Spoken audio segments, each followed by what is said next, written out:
Yeah. I wrote this verse at 30,000 feet en route to Austin. Next week Chicago, last week exhausting. Speaking about my people and what 6 years cost them. Syrian bodies strewn ashore, families who've lost them. Brutality, the likes of which a child should never see, let alone be subjected to. Lonely, poor and destitute realities, the likes of which our voices never free. Free to march across the harshest seas, only to be rejected too. Yeah. I'm appealing to the best of you. If my mama didn't raise me right, I wouldn't be addressing you. I'll be on my knees begging you. These babies deserve better than blurbs and newsletters or decisions about their futures that have arms dealers earn better. In addition to the smugglers, the looters, oil barons, and air polluters, killer telecommuters, shooting bombs off drones, officers close enough to home to be dozing off by 8 with little trauma signs shown. Come on.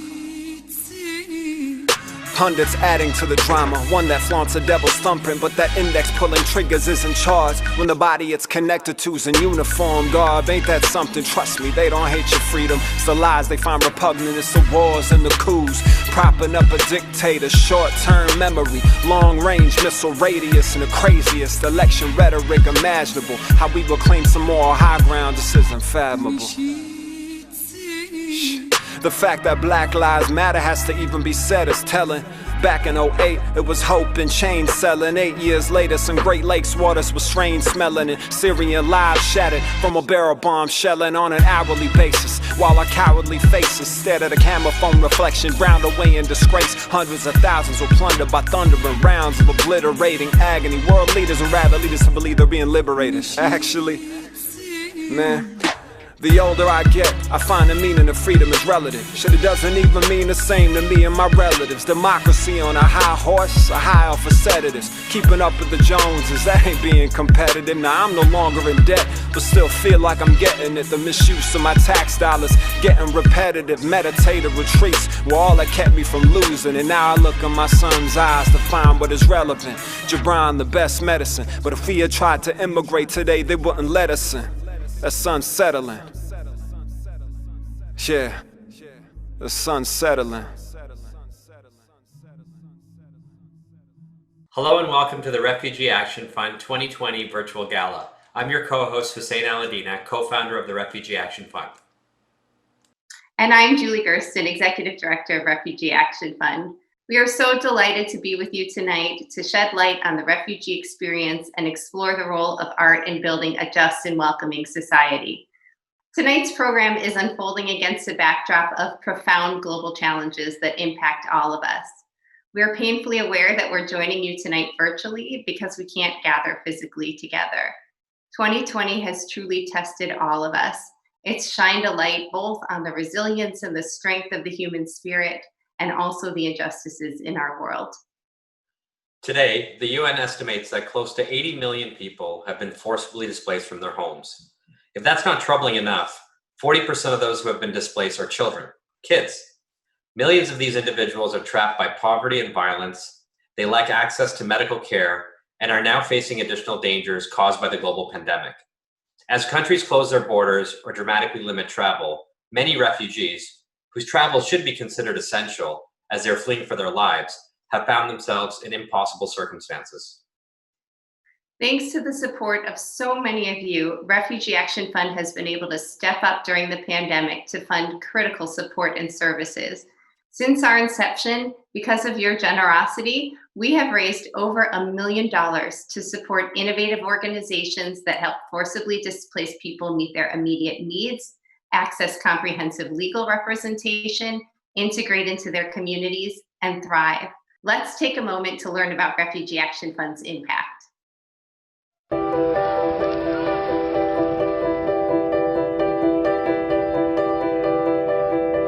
We're at a moment in time where the number of displaced people around the world has never been greater. And at the same time, governments around the world are shutting their doors to refugees and asylum seekers. And the support mechanisms that have been in place to help people in this greatest moment of need are no longer there.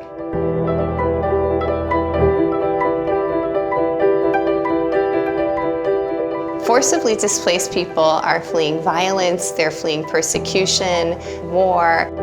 These people are leaving everything they have with just a backpack. Sometimes they don't even have a backpack.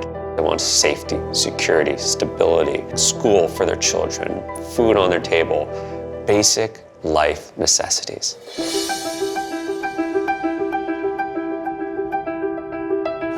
Our job at Refugee Action Fund is to mobilize people to give.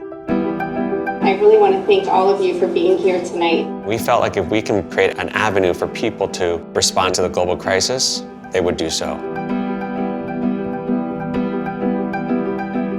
We're looking holistically at the multifaceted needs facing refugees and asylum seekers. They need humanitarian assistance, legal services, mentorship, social services, and a policy environment that is welcoming towards refugees. When people donate to Refugee Action Fund, we go through a grant-making process that allows us to donate those funds to individual organizations that do real work on the ground. Hola, ¿cómo estás?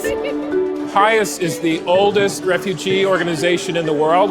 We help refugees of all faiths and all nationalities. The Refugee Action Fund has been critical in terms of helping us start new projects and helping us expand in areas where we really haven't been before. Safe Passage Project is a nonprofit legal services organization that represents children who are being deported.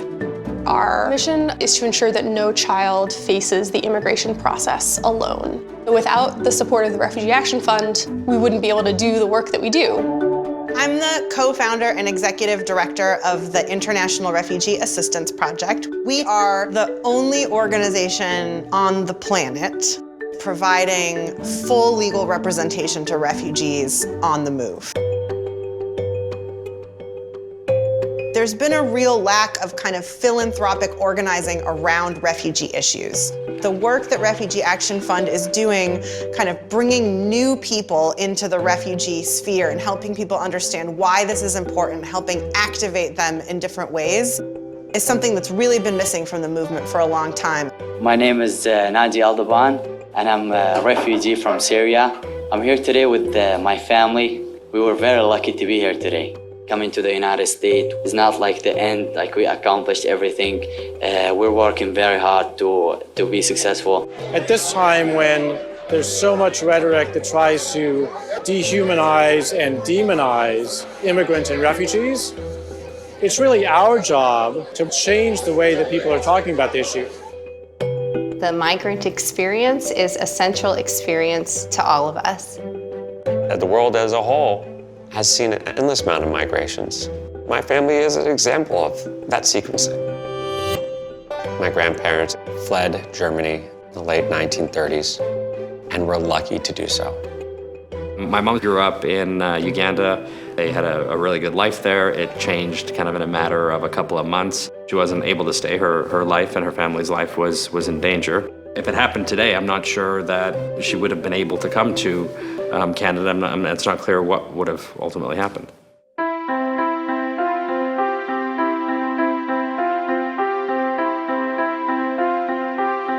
Refugees are looking for a better life. So many of us came to America or Canada for that better life, and refugees today are no different. They've fought so hard for their own survival.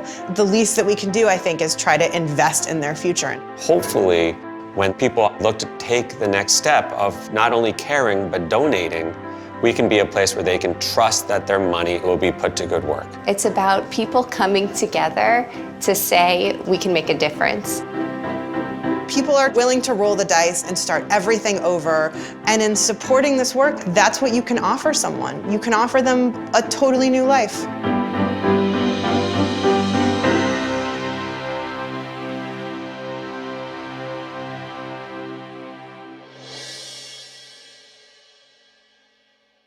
Despite our progress to date, brought about by your generous support, the need today is more critical than ever. We've set a goal tonight to raise $200,000 so we can help refugees and asylum seekers achieve safety, dignity, and the opportunity to live a productive life. We ask that you give and give generously. You can donate online, and while you're there, make sure you check out our online auction. There's some great items. The auctions are open now, and they close Tuesday at 5 p.m. Check it out and start bidding. Our world today is in need of shaping. Tonight's program will bring together an incredible group of artists and performers who are using their art forms to shape a better world, a world that is just, welcoming, and inclusive of the voices and experiences of migrants and refugees. As we considered how to curate this experience for you virtually, we decided to use the most elementary model at our disposal, show and tell. So rather than ask the artists to perform over Zoom, we're going to be mixing together pre-recorded content with real-time conversation. We are so excited to be joined right now by 4 phenomenal artists. First, I'd like to welcome Vanessa Tahay, joining from Los Angeles. Vanessa is a young poet who has used her incredible voice to empower other youth to find their voices and to spread awareness for undocumented families and women's rights.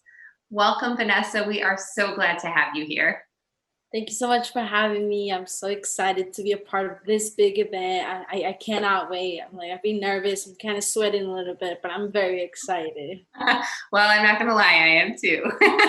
So I want to open up our conversation by sharing your performance of A Dream in 5 Days. I had the privilege of hearing you perform this poem a couple years ago.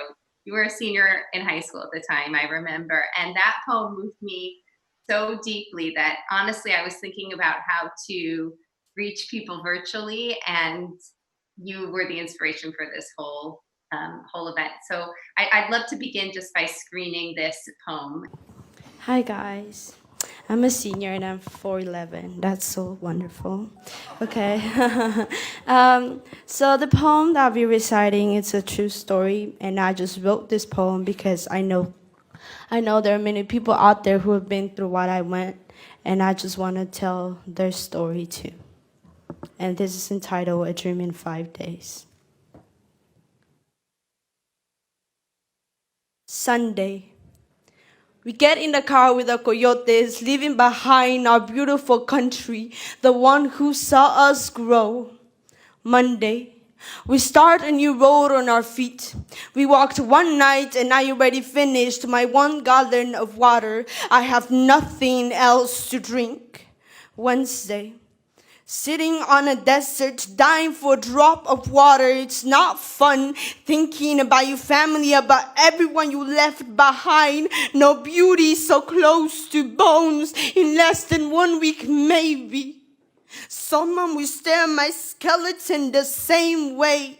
It isn't entertaining seeing girls getting raped, because if you don't give them 1 girl, they will take 10. My pillow at night was not soft, and the blanket is not the blanket I have now. My pillow was a bear's skull, and the blanket that kept me warm during unexpected rains was someone's ribs. It's scary. Running away from immigration while carrying a little girl who just lost her mother and father last night. But we all keep running to chase our own American dream. Thursday. The coyotes say we have 2 hours to get to the Rio Bravo. They try to make a joke and say, well, if you don't know how to swim, I guess you know next time, if there is one, that is. Once we get there, we will lose 3 people, a mother and her husband who were searching for a better future for the children back in Guatemala, and the little girl whose clothes were torn off by the coyotes. They told her that this is okay and this happens every day, so open your legs. 3 people sailing down the fast currents of El Rio Bravo in tires, 3 swirling circles, gone. Friday, 7 p.m.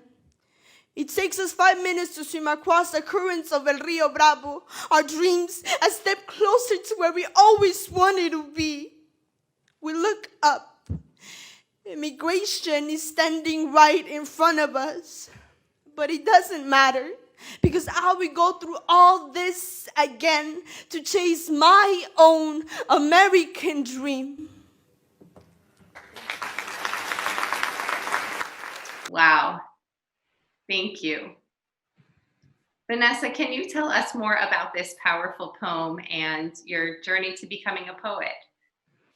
Well, this poem was inspired by the story of my brother and I when we came here like 10 years ago.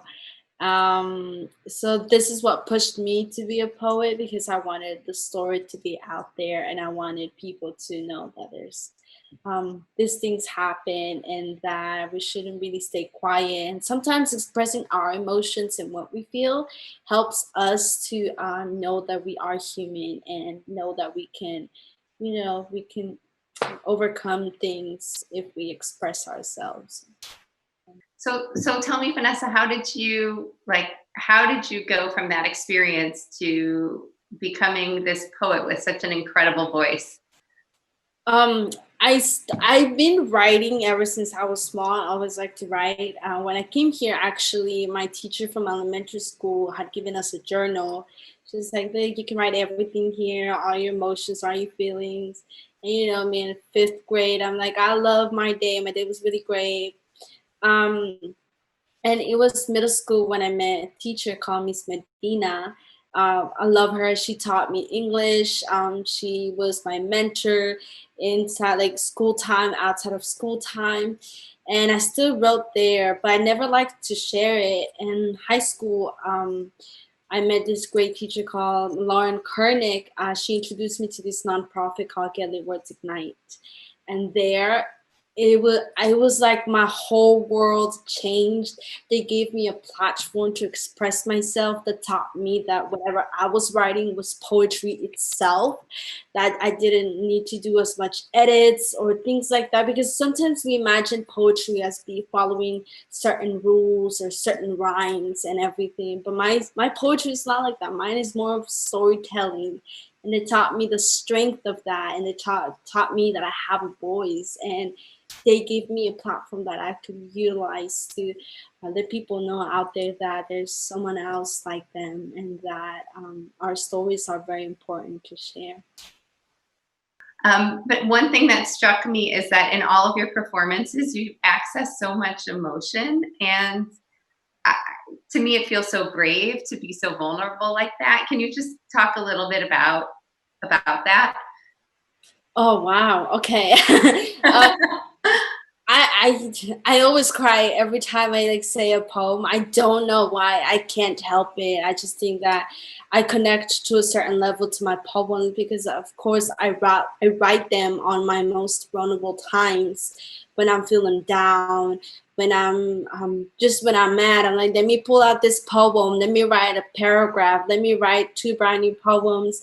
And the moment I read the poems in front of people is when I get, oh wow, like I was really going through so much. And it's just is it, in a way you can say it's a privilege to know that like I get to share my story, because not many people do that.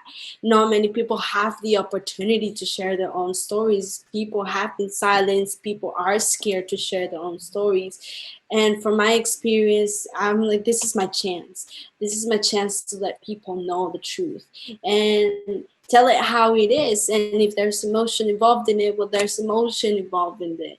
And I cry, and I'm just so into rooted into my poems, and it's just I feel like it's something that just comes natural. You could say it sounds bad, like I get all the hurt and I'll put it in the poem, drop it on the stage, but it should be like that. It should be a raw performance, because not everything is you have to do acting, because it's not a true story.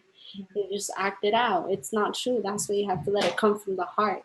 To take that raw emotion and share it, it's something that I can't do, and I don't know that there's a ton of people who can. So I just want to say I think it's beautiful, and I think you got to keep doing that. You're so young and yet so accomplished. What are your dreams, plans for the future? Well, I'm from Guatemala, from a small town called Totonicapan. We live right in front of a mountain, and all my people are there. We speak Quiche, Spanish. But the economy is, it's really bad, and we have a lot of private schools, but yet not a lot of people could afford it. So my goal, my dream is to open a small school for our small little town and offer them the So teach them some English, teach them the beautiful thing that comes within arts, because there are a lot of people out there that have so much talent. They know how to draw, they know how to sing, play an instrument, but they don't have an outlet, they don't have a platform. So my goal is to offer them a platform, open a school of arts and language, and for free, of course, because not a lot of people can afford education in a country that's full of a lot of corruption and everything. So that's my dream, to open a school for people that need it the most. It's beautiful. Thank you, Vanessa, so much for sharing with us. We are going to come back to you in a bit, but before we do, we'd like to welcome our next guest, Paola Mendoza, who is joining us from Brooklyn. Paola is a film director, activist, author, and artist working at the leading edge of human rights. She is the co-founder and artistic director of the Women's March, author of a new book, Sanctuary, acclaimed film director, and so much more. Paola, thank you so much for joining us. Thank you for having me. I'm very excited and honored to be here tonight. Paola, we want to talk about your work, but before we get there, I recently watched your film, and I'm going to butcher the pronunciation of this, I'm sure, Entre Nos. The movie, for those who haven't seen, is about your mom coming to America with you and your brother as kids. I was crushed by it. You didn't speak the language. You ended up homeless shortly after you arrived. Can you spend a minute and just talk about what that was like for you to the extent that you remember? So I came to this country when I was 3 years old. I don't remember the actual coming here or what happened after we arrived, but my whole childhood, I was very intrigued by our immigration story, and I'd ask my mother all the time to tell me about what had happened and why our father had abandoned us and where we lived. And as I got older, I got more and more pieces of the story. And then it was in my late 20s that I realized that my mom's story, our story, would make an amazing movie. And so I asked my mom if I could make our story into a film, and she said yes. So the first thing I did was I sat down and I interviewed my mother, not as a daughter, but really as a journalist. And I heard the complete story, all of it. And I was able to ask really deep questions, and I found out things that I never had known. And then 2 years later, we made the film Entre Nos, and it was a beautiful journey, and I'm very honored to have been able to tell my mom's story and to honor her in such a personal and meaningful way. It really was beautiful. It moved me so deeply to watch it. So, and you work in so many artistic mediums. Can you just sort of tell us about that and about the story you're trying to tell with your art? Yeah, I would say that when I look at my body of work, the underline or the overline through line of all my work is that ultimately they're all love stories between mothers and their daughters. And that's obviously a reflection of my own relationship with my mother, and the tremendous amount of love that I have for her, and also being a child of an immigrant, the responsibility of what that means, knowing that my mother's sacrifices for her own personal dreams, she gave those up for me. And so I've taken that on as a very personal mission, to honor her as much as I can. So all that to say is that when I decided to be an artist, my mother, I was 18, and I told my mom, and she flipped out, and she was so mad at me because she was like, I did not come to this country for you to starve because you're an artist. I came to this country for you to be a doctor, a lawyer, a teacher, anything but an artist. But I held on to my desires, and now my mom is my most ardent fan. So a lot of your work focuses specifically on immigration, and I want to look at specifically a series that you did on Rosa. So can you tell us a little bit about this series, and then I'd love for you to show us some of your work. Yes. So in 2018, there was a caravan that was coming from the Northern Triangle, which are the countries of Honduras, El Salvador, and Guatemala. And there was, it started off with a few hundred people, and it very soon grew into a few thousand people. And by the time I arrived at the caravan, it was 7,000 people walking to the border of the United States. This was right around the midterm election, and the political climate was very difficult for immigrants in this country, and specifically for those people that were walking in the caravan. They were being used as a political football. And so what I decided to do was to go down to the caravan and tell the true stories of the people that were participating in the caravan. I went down and stayed. I made multiple trips to the caravan. I don't remember even how many, but when I was down there, I started interviewing people and telling their stories on social media. And I had an incredible photographer with me, Kisha Berry, who was photographing them. And what ended up happening was I told the very complex story of who was part of the caravan, which were mothers and children and fathers and families that were fleeing violence and war and famine, and coming to a place of sanctuary, a place of refuge, which for them was the United States. One of the first people that I met was a single mother named Rosa on the caravan. And I came up to her. She was on the side of the road. She had she was breastfeeding a little baby, which is what caught my attention. And the baby was tiny. He was 3 months old. And around her, she had her daughters and her son. She had an 11-year-old daughter, a 5-year-old daughter, and a 2-year-old son, and a 3-month-old baby. And she was traveling by herself, fleeing a domestic violent relationship. And she had been traveling for a month by that point. And I couldn't fathom what this woman had done, the strength that it took her to get to this place of walking literally 15 to 18 miles a day, every day for a month. So I asked her how she did it. And she said that first week she had a stroller, but then the stroller broke because it couldn't handle the wear and tear. And what that meant is that she was carrying the 3-month-old, the 11-year-old was carrying the 2-year-old, and the 5-year-old was walking. And they were doing that for 15 to 18 miles every day under the most horrific weather conditions, either extremely hot or extremely cold, in the rain, sleeping on the grounds at night. And I thought to myself, the amount of strength and grit and inspiration that this woman has, this is who we want in our country.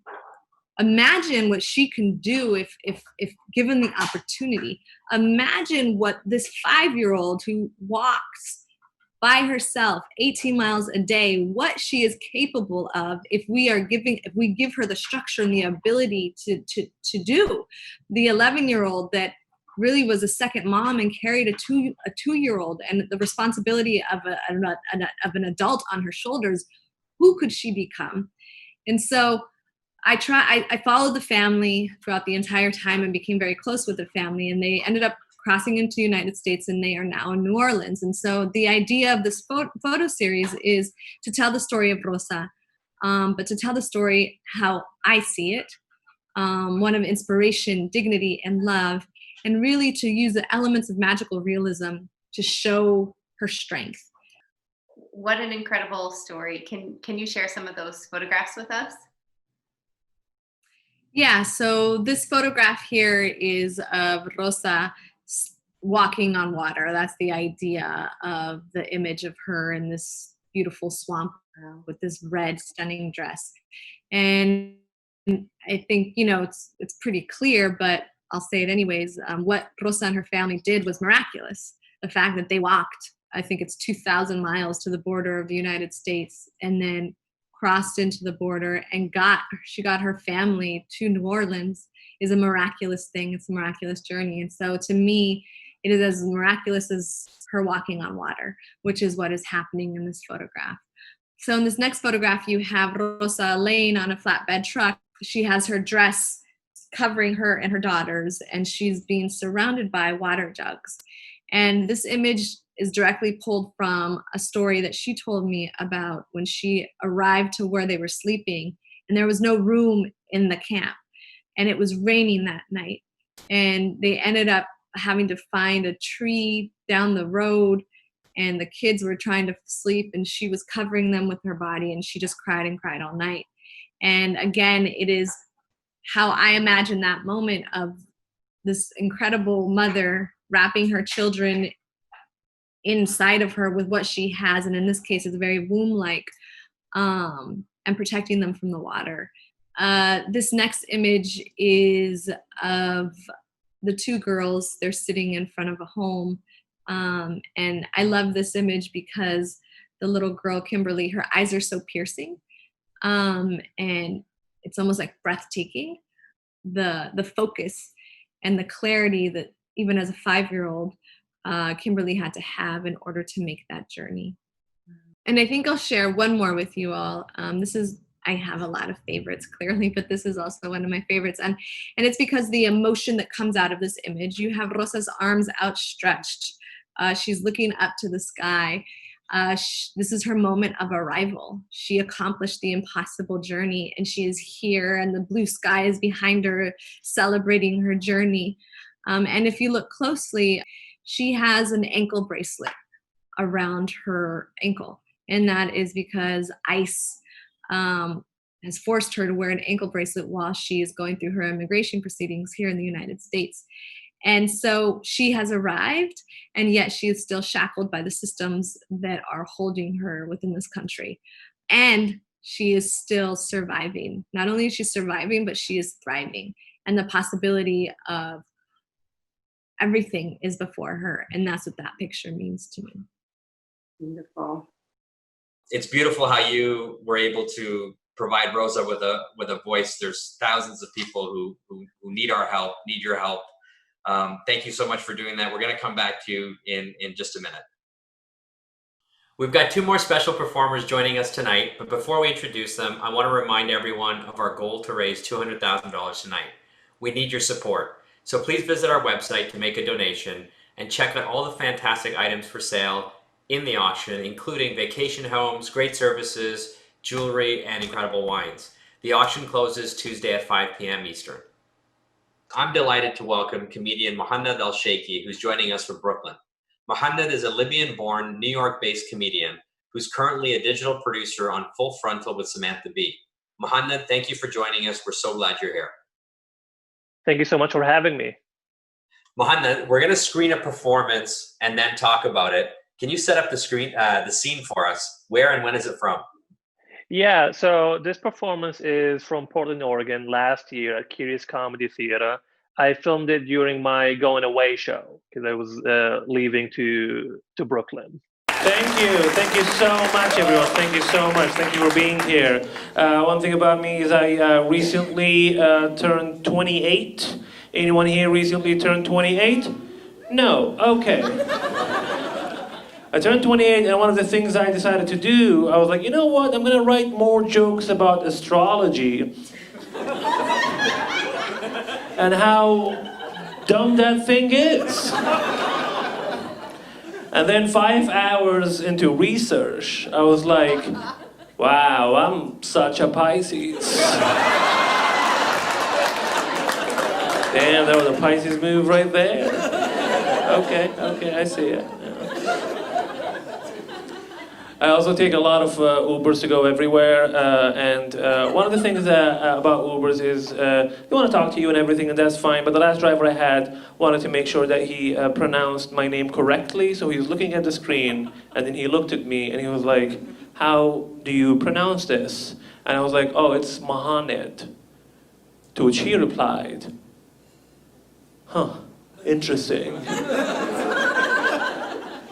You know, actually here in the States, it's pronounced Muhammad. I was like, wow, well, that's a great point. It's just not how names work. Yeah, they don't change based on location. You know, because if your name is Miles and you travel and you go to France, no one is going to come to you and be like, actually here it's pronounced kilometers.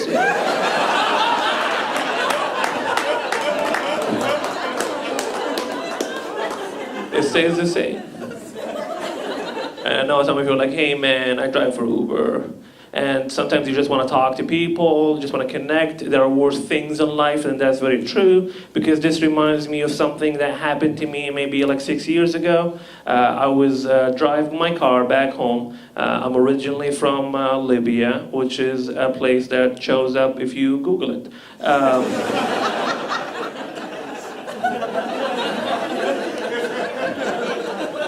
And I was driving my car, and I got stopped at a checkpoint. And one thing you need to know about Libya back then, that was mostly controlled by like religious extremist militias. And then they searched my car up and down, and then one of them looked at me and he was like, well, who the fuck are you? And what are you doing here? And I was like, well, to be fair, I do ask myself the same question every morning. So I get it, bro. Yeah. And then he was like, okay, before you go, we're gonna ask you one more question. Who do you support? Us or them? And I was like, well, that definitely depends. Are you us or them? Very sorry, you guys kind of look alike. I'm not sure what to say. And he was like, no, I really need an answer.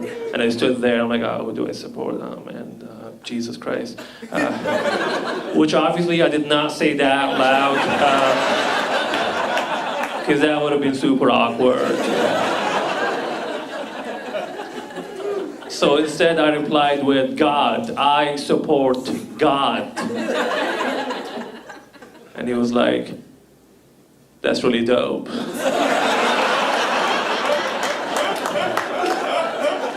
Yeah, you support us too. Yeah, you can go, buddy. Off you go. Everything is fine. Yeah, you can try that if you're ever in Libya. Yeah, it works every time. Now, some of you are like, what is the point of this story? Like, what are you trying to tell us? Well, the point I'm trying to make is that I rather deal with all of that than have my Uber driver talk to me.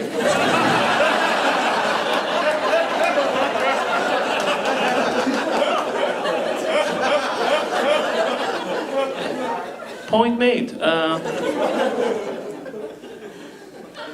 I use social media a lot. I'm on Twitter a lot. Anyone here on that hell site? Yeah, a few people. The one thing that sucks about using Twitter is that a lot of people there have opinions. Are you guys familiar with opinions? They have a lot of them, and they're mostly very bad. So bad. And I also have opinions, but they're like good. And the last opinion I had was about gun control, and I was like, you know what?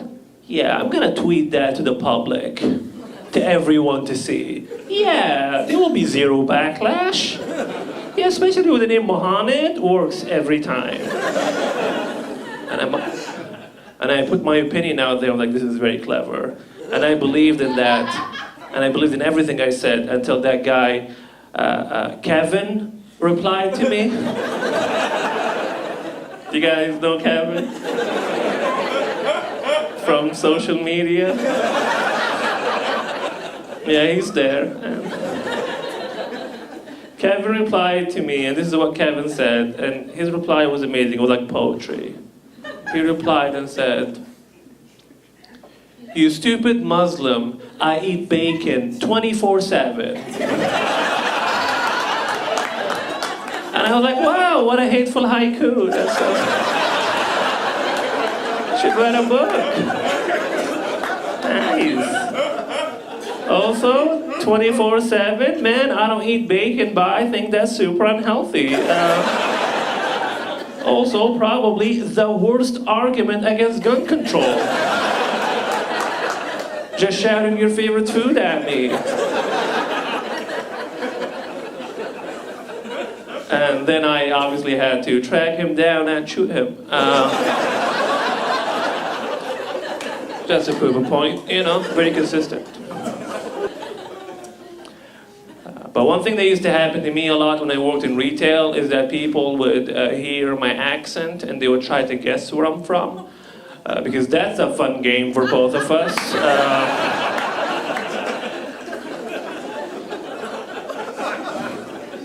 And I had this lady one time who approached me and she was like, oh, you have an accent. And I was like, oh, cool, yeah, you too. And she was like, where are you from? And I told her, like, oh, I'm originally from Libya, that's where I'm from. To which she replied,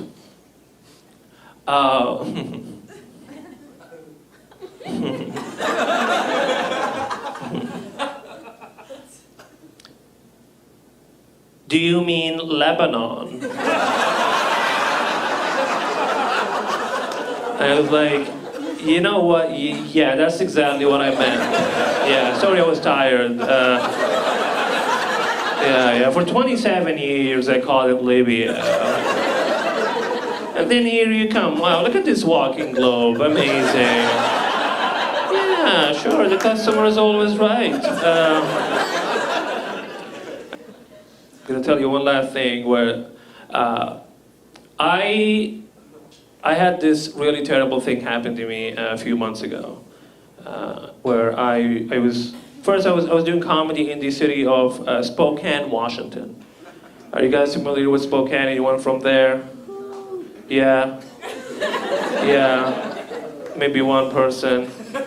Okay, well, here's my views about Spokane, which is I think that city needs to be canceled in general. Like, I don't think we need it. I hate it with all of my heart. It's disgusting. Sorry, if you have relatives there, just say bye to them, never see them again. It sucks, the city sucks, sorry. And I was there doing comedy because I love money, and I finished my set, everything was great, and then I was like, okay, time to go back to Portland, so I got on the bus. Everything was great, just like sitting down, looking at my phone, and I got on the Greyhound bus. Because I believe that the best art comes from torture. I was on the bus looking at my phone, just scrolling through social media. I'm like, oh, I wonder what Kevin has been up to lately. Oh, cool. And then I look up, and then I see people wearing uniforms, and they're like walking around asking people questions. And then one of them looks at me, and he's like, oh, you don't look like you're from here. Where are you from? And I told him, I was like, oh, give us your papers and everything you have, and let's step outside of the bus. And then I learned that these people were border patrol, which is obviously very disgusting because these people asked me to step outside of the bus based on the way I looked. You know, they looked at me and they were like, this guy looks too handsome to be from Spokane.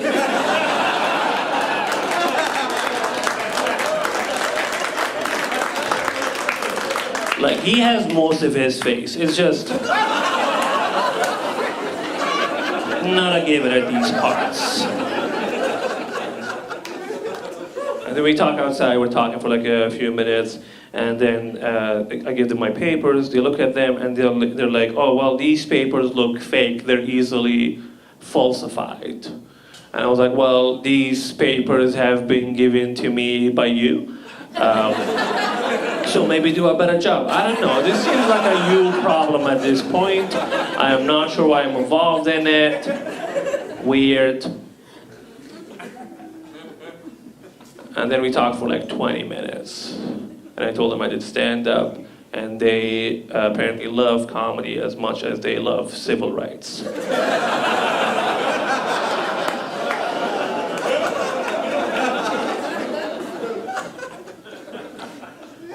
And then we finished, they gave me my papers back, and they were like, okay, one more thing, buddy. Are you from Oregon or Washington? And I was like, I support God.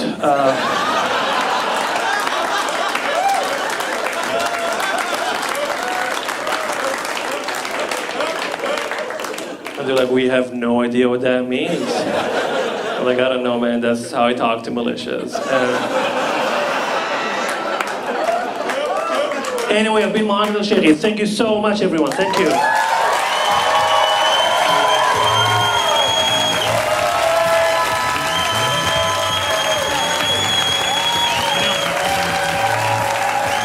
Mohanad, hilarious. Thank you so much. We really needed a laugh. Thank you.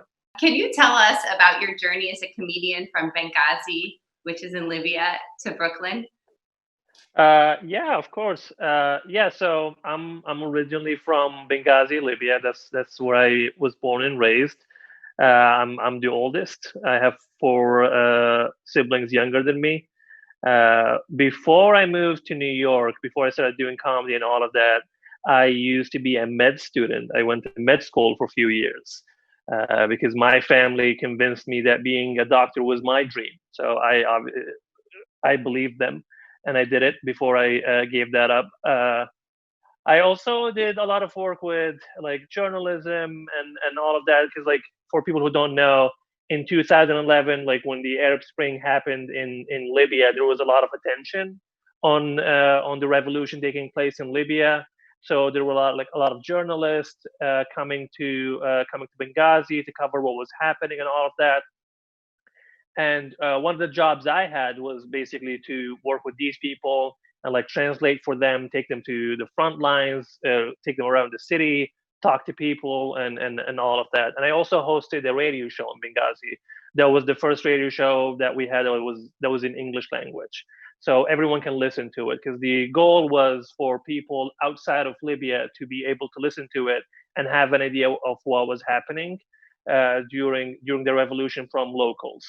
And obviously, like people in the city listened to it too, and it got mixed reactions. Some people loved it, some people hated it so much, because we discussed a lot of topics that were kind of like, I wouldn't say forbidden, but like people are not used to. We talk about like what shape of the government is going to take after the revolution is over. Do we want a secular country, or do we want some like do you want like what is the constitution is going to look like? What There are like so many topics that we were talking about that people were not used to. So at the time, we used to get a lot of like threats from people to stop doing what we're doing, and that included some death threats for a while.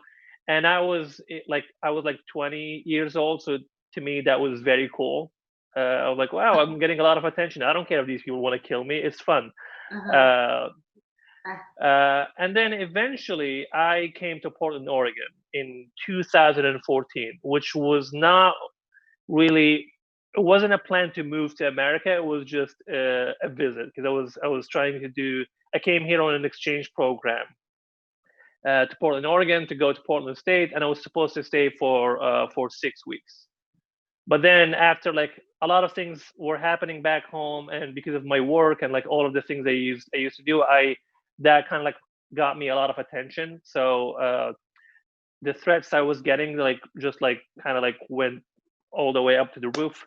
And I started getting calls from my family and friends, and they're like, Mohanad, like it's very dangerous for you to come back. Like you should figure something out. We have no idea what is it that you're gonna do, but you just have to come up with something. So I ended up applying for political asylum. And when I applied, I had no idea what the word asylum even meant. I just had someone explain it to me basically, and I was like, they were like, "That's your only option," and I was like, "I don't know. Like, I literally have this carry-on that I brought with me, and that's all I have. I don't know. I don't know what kind of job am I gonna do. I don't know what am I gonna do in a city that I literally know no one in. But I guess I'll have to figure something out." And I was like 23 at the time, and it was like, I don't know, 6-7 years ago. And then I eventually enrolled in Portland State University, where I went to business school, because I just wanted to get a degree for my parents to stop hassling me about finishing college, which I do not use now. I got the degree and I never used it, but I have it, so that's good. That's a pretty American thing, by the way. Get it, Yep. not use it. Exactly. And then eventually I started doing stand-up comedy, which I only started doing because of a professor, a public speaking professor that I took a class with in business school, was the one who was like, you should try stand-up comedy. He really liked the speeches I wrote and like how I did it and everything, and he was like, you should give it a shot. So I did, and I'm very grateful that I did. I'm like very grateful for him too, for actually like suggesting that. And then once I started doing comedy, it really, I know it's a cliche to say like comedy changed my life, but it really did, because it gave me something to do. It gave me a community to be a part of that was just like, it gave me like people who were just like wanted to talk about stuff that I was interested in, and not people who because everyone before that was really interested in like my backstory from Libya, and that's what most people wanted to talk about, whether it be in classes, whether it be friends or whatever. Whenever like someone hears that I'm from Libya, specifically when they hear the word Benghazi, they're like, okay, yeah, tell us stuff. And I'm just like, I don't know what you want me to tell you. Like, I don't know. And that happened everywhere. Like I would be like in a party with friends or something, and someone was like, interesting, tell me stuff. And I'm like, I just want to hang out, you know, like I don't really want to tell you anything. But then when I started doing comedy, that really gave me like a way to control my, kind of like, I would say, to control the narrative, to control the story, to talk about the stuff that I wanted to talk about in the way I wanted to conduct to people, which is perfect. Because like, what is stand-up comedy? It's just one person standing in front of a crowd. I'm the only one who gets a mic, and everyone else listens, which you do not get in real life, and was very nice. So I did that for a while, and it's nice because like even if someone tries to talk to me from the audience, I can get the bouncer to take them out, which was perfect, you know. So that gave me like a platform to talk about the things I wanted to talk about, the things that like I'm interested in. And those things did not have to do with my background or where I'm from. These are things that what makes me a person. I can talk about like, what is it being a young person in the US? Like what makes me anxious and what makes me depressed? What is it? Weird stuff that happened on the news, or like weird stuff that happened to me, like anything I wanted to talk about, which was such a relief to be able to do that. Mohanad, how do you think your comedy impacts people? I honestly like first and foremost, I like people to be entertained by my comedy, because like eventually it's entertainment business, and that's what I'm trying to do. I'm trying to make people laugh. I'm trying to make people like have a good time, even if they learn nothing. At least they would go home and be like, I feel good, you know. The other things that people take from my comedy, I've learned that as an artist, I have no control of, because art basically is like what people project into it and what they think they understood from it. And my thing is just like, as long as it's a positive thing that people take out of my comedy, then that's great. It doesn't matter what that thing is, because a lot of the time, like people would come to me and be like, "Oh, I liked your joke about so and so, and I like that it meant this and that." And I'm like, "Well, that's literally not what I meant by it. But if that's what you've learned, good. I'll give you that." And the other thing is, it's a way for people to see me as an immigrant, as a refugee, in like through a different lens. Because I feel like a lot of people in the US, be it liberals or like conservatives, like they have like an idea of what an immigrant is. Like we come to this country for like specific reasons, whether it depends on the person whether they think that reason is good or bad. But it's always like one story that you hear. It's always like one thing that we like. When you hear people talk about immigrants, it's like they're talking about one person, and that's it. Kevin's story. Exactly. Yeah. Exactly. It's just like one person that they know, and they think this applies to everyone else. We all have the same needs. We all have the same fears. We all have the same wants. That's it. And I think when people see me, they see something different. It's just like I'm just a young person who's not trying to like, I don't know, like I'm not trying to become like a doctor or like an engineer or just like change people. Like I'm not trying to invent something that's just gonna like change people's lives in like decades to come. I'm just here. I just want to have fun. I like comedy. I like to make people laugh. I do it mostly because I'm just like, it makes me feel good. I like attention. I'm just like every other millennial, you know. To see someone who's like does not fit their idea of what an immigrant is, and if that's what people get out of it, then that's always good for me. Thank you so much, Mohanad, for sharing your comedy and your story with us. We really appreciate it. We're going to come back to you in a minute, but before we do, we're going to introduce one more artist.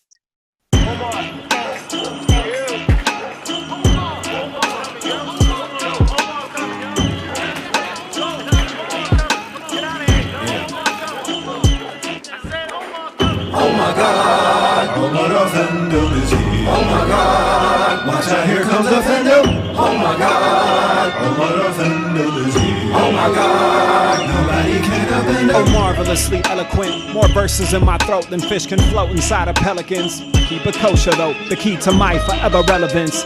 timeless as the oceans flow, crossing the Bosphorus, feeling prosperous with a goat in tow. Spitfire skill for Bill, slow roast a kid in Kosovo. A regular upper boy, that's a tough guy, serving wise guys a slice of my humble pie in the form of a puffed eye and broken nose. Have you smiling for the camera with my cane around your neck? Hold the pose. Strictly poetry, hold the prose. From the Pyrenees to the Poconos, more range than the Grand Telescopio in Spain. The princes and the papas, newspapers and the Pope should know I am official, oh for sure. You catch that? I'm hoping so.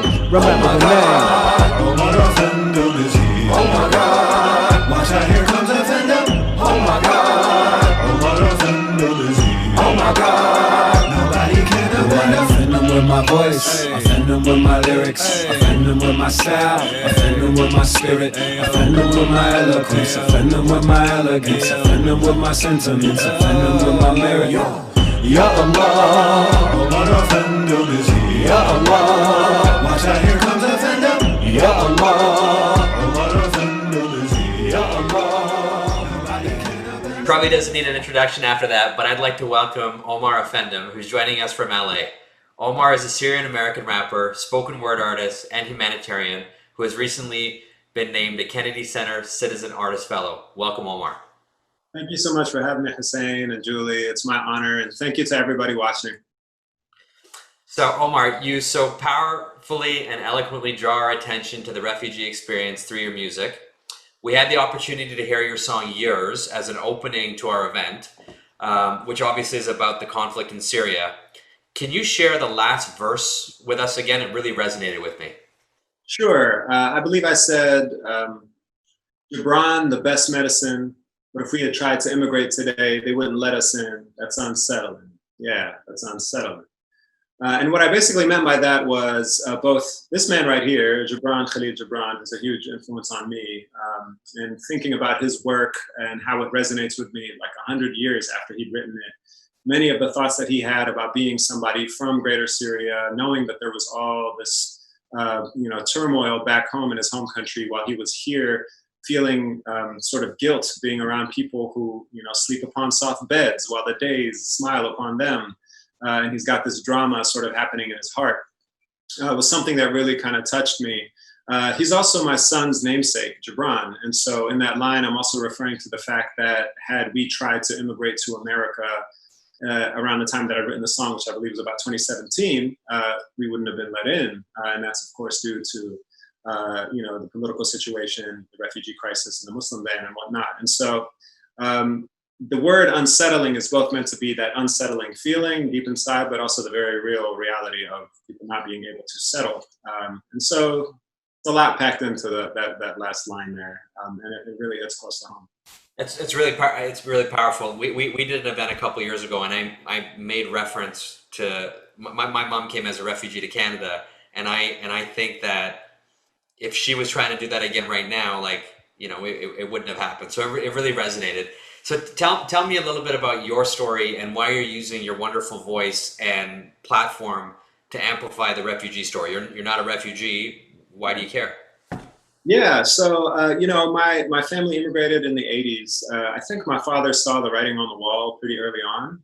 He had left Syria actually and went and worked in Saudi Arabia, which is where I was born. But even there, he didn't feel like we had sort of a long-term success option. He wanted us to be somewhere where we could become citizens and we could access higher education. And so, picked up and started over and came to America like many immigrants. And there was that window, because they had a halting in the early 1900s, around 1921, I believe, the Immigration Act that stopped allowing Syrians to come to America. And then lo and behold, we have a similar situation happening now. And so I'm just so grateful, and I feel somewhat of a sense of responsibility for the fact that I'm one of the lucky ones that was able to get here. And at the same time, also somebody who was able to access the language and to be able to connect deeper than an immigrant who felt disconnected. So with that, and knowing that hip hop and spoken word poetry is often rooted in activism, and the fact that the art itself just feels so much more gratifying when I can, attach it to something greater than me, to a bigger cause, especially in this case, something that touches very close to home. I had many family members who became refugees as a result of this crisis. So there's a lot to it, but I started doing this work long before the Syrian conflict. I was doing my best to use my voice in support of Palestinian and Somali and Afghani and even American refugees as a result of the hurricane that happened in New Orleans in 2005. So it had been a running theme in my work. And then when it happened in my own homeland, it just felt absolutely imperative to lend my voice to it. Omar, we want to play an excerpt of a piece called Little Syria that you wrote and performed at the Kennedy Center when you were a Citizen Artist Fellow. But before we do, can you just tell us a little bit about this work? Absolutely. So I was a Kennedy Center Fellow in 2018, 2019. And during that time, Hamilton was really sort of peaking as this hip hop theater piece that explored this aspect of American history and really showed people how hip hop theater can be so powerful. And also the idea of retelling this aspect of history through this art form, just resonated with a lot of people. And at the same time, there's this really beautiful tradition in Damascus, where my family's from, of the Hakawati, which is essentially like the storyteller or the griot, standing up on stage, reciting poetic verses that often have parables and, connecting generations past and present. And so the idea of bridging Hamilton with the Hakawati together and telling the story of the very first Syrian immigrants that came to the United States was something that I had been sitting with for a while. And being a Kennedy Center Fellow was an opportunity to sort of start realizing that. And so I collaborated with two of my friends, both who have roots in what we call Greater Syria, Vani Mali and Thanks Joey.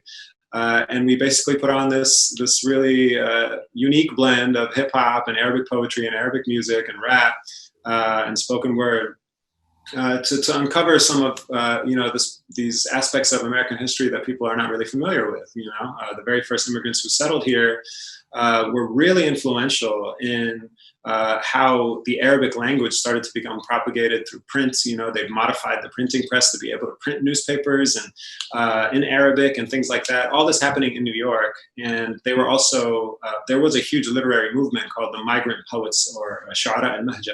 People, again, like this man, Khalil Gibran, were a part of. And so they were so influential in the Arabic-speaking world, but people here in America don't know about them, but they're American citizens. And so it felt, somewhat of a responsibility for me to be able to sort of translate that for people, translate that experience, not just their writings, but also newspaper articles that they had been publishing about themselves and newspaper articles that were written about them, one of which you hear in the very beginning of this piece. Beautiful. Okay, great. Let's cue it. The Syrians have been neighbors of the captains of finance and industry for many years. They settled in Washington, Greenwich, Rector, and other streets on the west side of the divide fully half a century ago. It was purely an accident that brought the first Syrian of the district. He got lost in the shuffle at the immigrants' landing at the Battery, drifted into Washington Street, where his red fez and foreign dress attracted the attention of the Irish youngsters who, after giving the lost foreigner an ungracious welcome, permitted him to settle in their midst. Friends from overseas followed him to the downtown tenement district. They came in a steady stream, pushing out the old residents little by little until they controlled the district. Syrians now occupy tenement after tenement, using them for workshops and homes. When Wall Street interests found expansion to the north and south was blocked by well-established business settlements, determined not to be disturbed, there was no other alternative but to invade the dwelling place of the Syrians.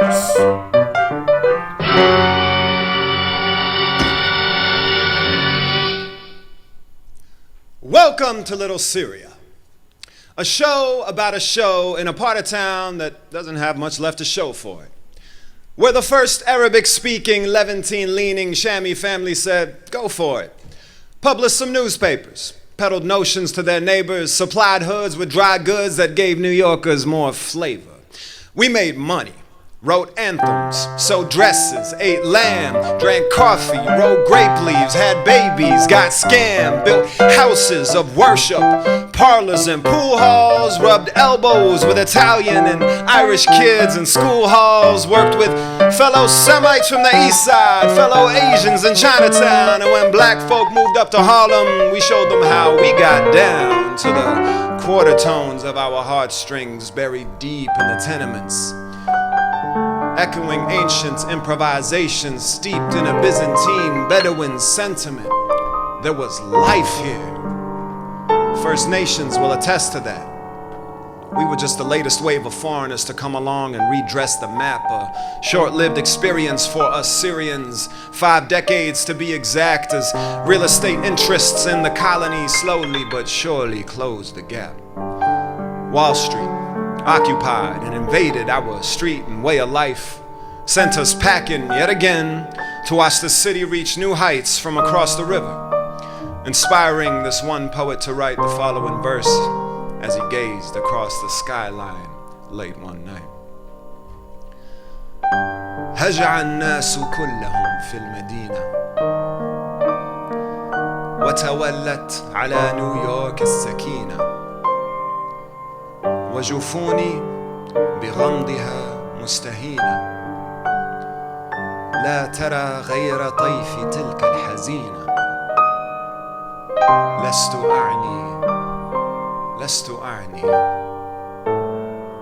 أعني بها سوى سوريا لست أعني بها سوى سوريا لست أعني بها سوى سوريا.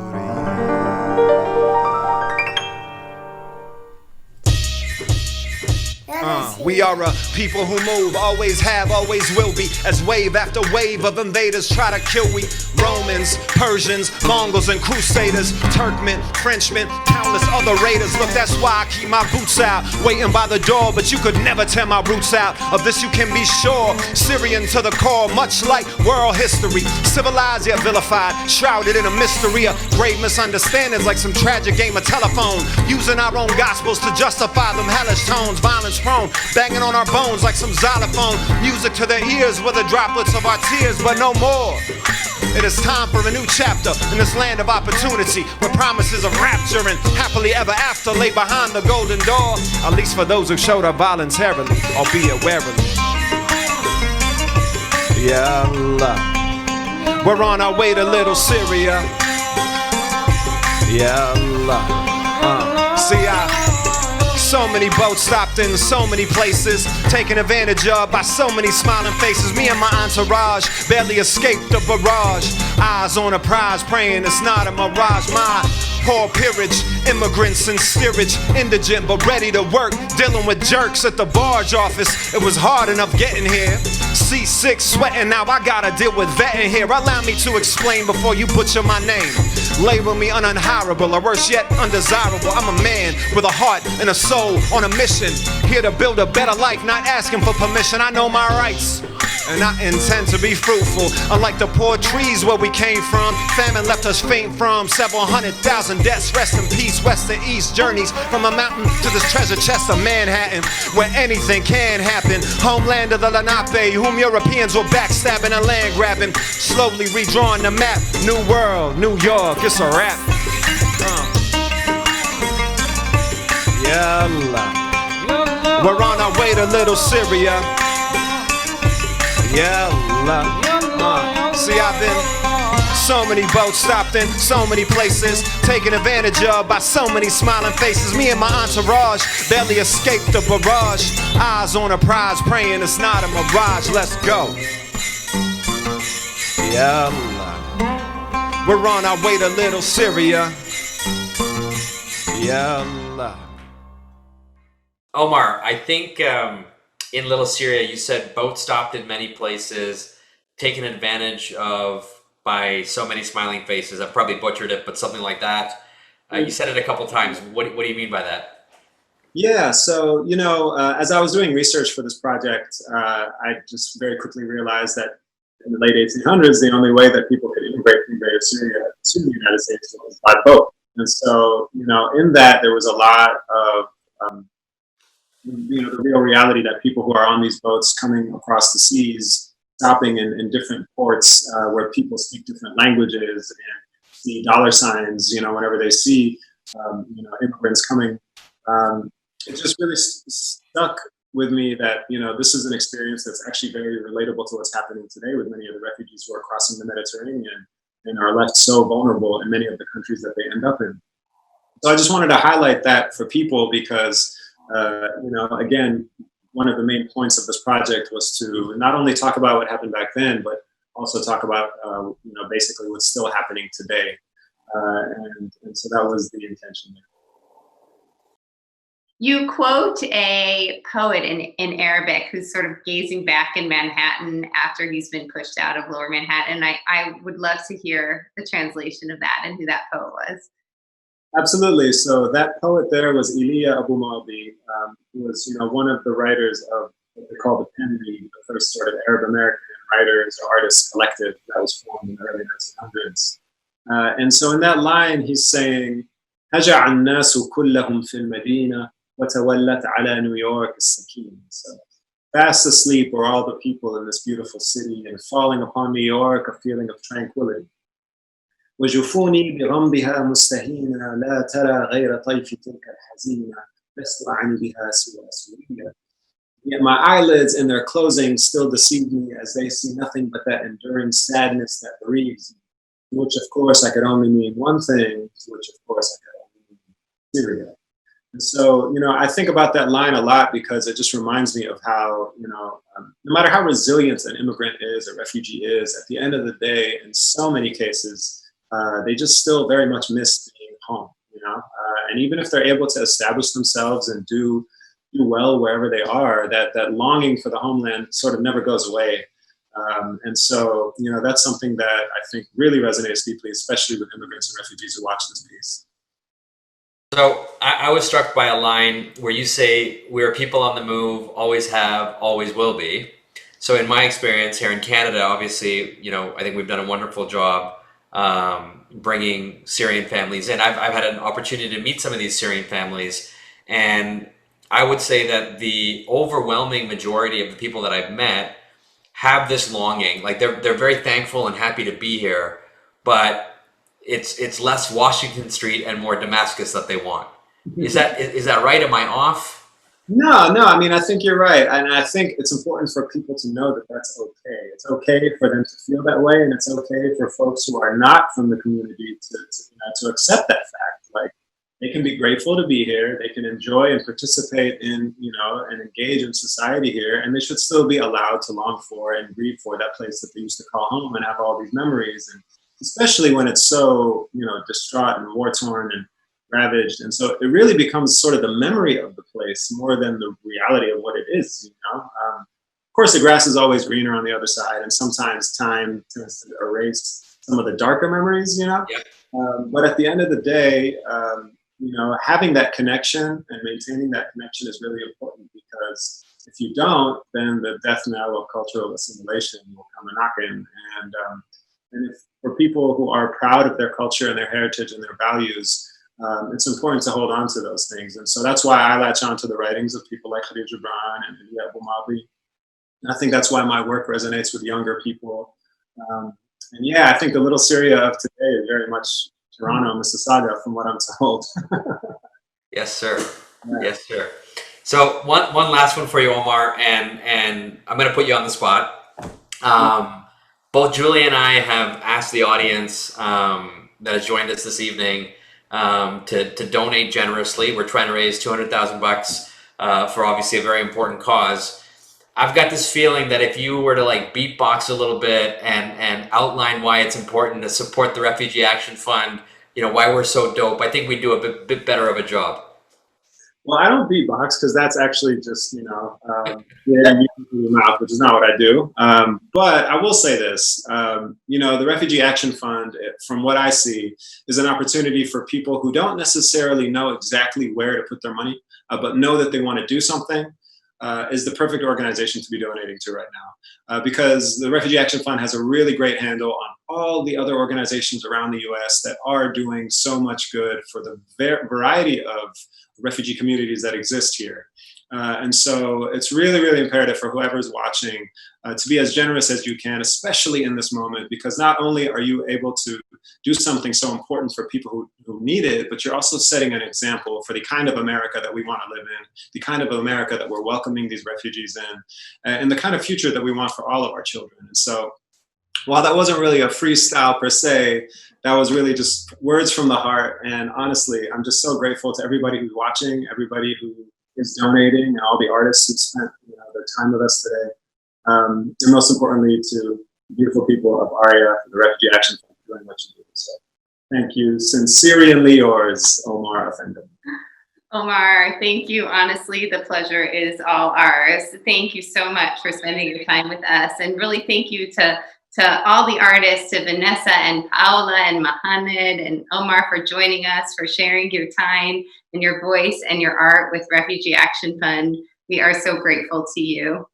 It's a hard time for art. We have lost so many opportunities to go and see it. So we're going to bring each of the artists back, and I'd love to just give you each the opportunity to briefly plug what you're working on right now. Omar, do you want to kick us off?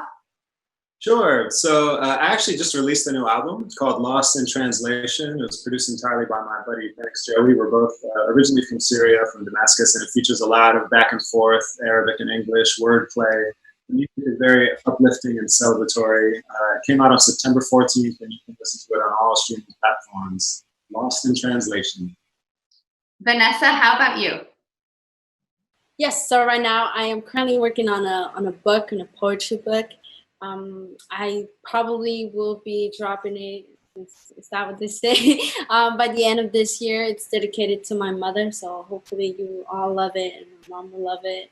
Mohanad? Obviously, I'm not doing any comedy stuff right now. Like, I'm not performing, so people can't come and see me until we have this pandemic resolved. I'm working on a lot of stuff. Nothing is like for sure right now. So I would recommend to people that they follow me on Twitter and Instagram. That's where I advertise most of my stuff. If I have anything new, they'll get to see it here. And also they get to see my hot takes on everything. How about you, Paola? I have my book Sanctuary that just came out this month. It's a dystopian, futuristic look at the United States with immigration at its center. It's available at any bookstore, so if you're able, please support the book. Thank you all for joining the Refugee Action Fund this evening and sharing your great work with us. I want to encourage everyone that has joined us tonight to follow these phenomenal artists on social media so you can see what they're up to next. So often our understanding of refugees and asylum seekers is shaped by news headlines, by political debates, by statistics, and it really is beautiful to be able to put that all aside and just focus on individual stories. I think art really is a powerful medium for this message, and it gives me a lot of hope that we can build a more welcoming world. Thank you all for joining us this evening and donating to make a difference for refugees and forcibly displaced people around the world. With your help, Refugee Action Fund is able to provide critical funding to some phenomenal organizations that are helping refugees and asylum seekers, including humanitarian assistance, legal aid, economic and social integration, advocacy, and impact litigation. Together, we can truly make a difference. So tonight, please join us. We have 3 asks. 1, please donate generously. We've set an ambitious target of raising $200,000 tonight. Go online, please donate there, and check out the online auction as well. Remember, it closes Tuesday at 5. Second ask is please to spread the word. This event is free, and we're going to leave it on our website and on Facebook so you can share it with all your friends and family. Please do that and encourage them to get involved. And third and finally, please get involved. The Refugee Action Fund is driven by a really robust and powerful group of volunteers. On that note, I want to thank the Leadership Committee and especially Victoria Rudnicki for making tonight's benefit a great success. Thank you very much. Have a wonderful evening and thank you for joining us. To cap us off, we're leaving you with one more performance by the great Omar Offendum. This was recorded in 2015 and sadly is just as resonant today. While you listen, please take the time to make a donation. Took what God gave us, shot, and the God missed a rock. Now they say Syria's confusing. Can't decide which of the sides they really should be choosing. Here's a thought, how about you recognize that we're all losing, and there's nothing civil about a war where kids are stabbed to death and mothers smothered on a kitchen floor or by the kitchen floor, collapsing from a barrel bomb. Conspiracies we've carried on like baggage from our colonizers, unified by our ability to seek the wrong advisors. Money-hungry evildoers, power-hungry presidents, using hunger as a weapon to destroy the residents, patronizing marathons of half-truth on the news. These bloody Arabs, headlines or punchlines? Come on, man. 2 for 1, I'm not amused. They somebody tell these anchormen it's best to keep it classy. Burgundy's the color of our blood that's flooding in the Aussie. Civil disobedience flowed within our veins. Our fathers went against the grain while Hitler hid inside a lion's mane. A crying shame. A crying shame. A crying shame the way the boy was crying wolf and they believed him, using war on terror rhetoric while murdering the peaceful. Crying shame, say it with me, crying shame. Crying shame, say it with me, crying shame. Crying shame the way the boy was crying wolf and they believed him, using war on terror rhetoric while murdering the peaceful. It's ironic and deceitful, egging on fanaticism until it starts to seep through. If Obama bombed America, you'd probably be extreme too. Like if your mama jumped up off a bridge, you take a leap too. But the fine line between these timelines is almost see-through, and that's why the world forgets it. Now a couple 100,000 dead and no one regrets it. It be in the negligence when children needed medicine. It be in the fact that amputations aren't lessening. It be in depressing and it be in what's stressing them. Them being the millions of displaced, so who could stay in power? Several hundred every hour, several thousand in a day, until there's nothing left to say except what a pity. Zachari's becoming one of Jordan's largest cities, but this one has no infrastructure. People eat by sewage. Wait, if you're really Arab, find a way to blame the Jewish states. And if you're really Arab, find a way to... Come on, man. A crying shame the way the boy was crying wolf and they believed him, using war on terror rhetoric while murdering the peaceful. Crying shame, say it with me, crying shame. Crying shame, say it with me, crying shame. A crying shame the way the boy was crying wolf and they believed him, egging on fanaticism until it started to creep in. I pray my people take these words as a call to the conscience. Syria is now the bottleneck of all our region's conflicts. Shia, Sunni, Turkish, Kurdish, religious and secular, imperialist and anti-this to levels that are molecular. 99% of all matter is empty space, so nothing's real except the scars and smiles on a child's face. Just let them heal. Egos aside, this ain't a tit for tat. While the opposition kept on bickering, Shabiha laughed. Not to mention these crazy fanatics who took advantage from all over the planet. Growing percentage of this havoc and this pain, causing damage to our revolution and tarnishing its name. Not to mention Allah's name and all his mercy and compassion, beheading people left and right for not following their fashions. It's tragic, so many fingers in the pot, cooking this fatal fete. What a waste, the average Syrian can even taste a sip of mete. A disgrace, and a crying shame. A crying shame the way the boy was crying wolf and they believed him, using war on terror rhetoric while murdering the peaceful. Crying shame, say it with me, crying shame. Crying shame, say it with me, crying shame. Crying shame the way the boy was crying wolf and they believed him, eradicating populations while the world was sleeping. See, it all comes down to choices. Most Syrians have none left. That's why a former business owner has to resort to gun theft. That's why a little girl named Shems may never see the sunset. That's why I can't help but feel guilt when I see a plate of mensef. 4 years in, 4 million refugees, 220,000 people killed, over 1 million wounded, and over 12 million men, women, and children inside Syria in dire need of help. Please, give, and give generously, and think about the people of Syria. It's the place where the very first alphabet was recorded, the very first musical notations, some of the first mosques, churches, and synagogues in this world. Syrian history is world history.